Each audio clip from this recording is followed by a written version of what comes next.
Hey, there's one more point I want to make in this intro. And of course, I'll develop this in great detail in the podcast.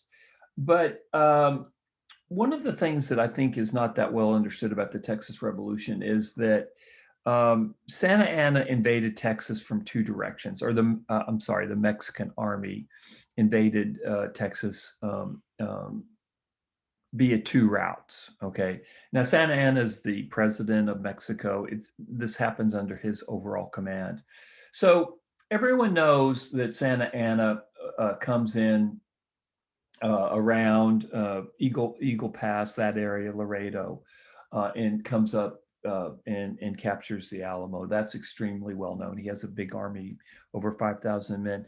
I think what's much less well understood is that you had an element of the Mexican army that attacks Texas via Matamoros. And that's under General Urrea, and it's Urrea. And it's this army, General Urrea's army, that will capture Goliad.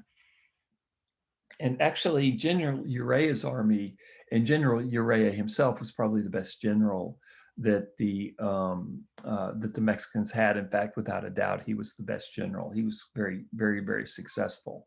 So this is just a very brief podcast to kind of, and again, I'll talk about this in the longer podcast. But I just wanted to kind of plant the seed that Texas is invaded from two directions.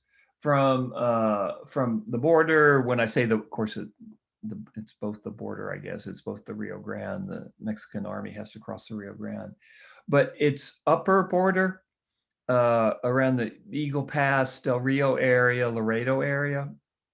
But there's also an attack on Texas from Matamoros, and with another general, General Urrea, who's subordinate to Santa Anna. But he's a very effective general. He's the one that captures Goliad. Um, and his men actually are the ones that execute the prisoners at Goliad, although General Urrea wasn't there.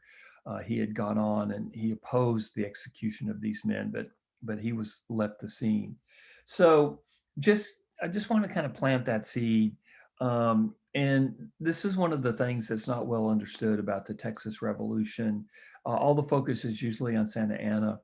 And again, I want to just point out that there were a couple of invasions of Texas, one from Matamoros, which is less known, and one from the upper Rio Grande by Santa Anna, which is very well known, which ends up at the Alamo.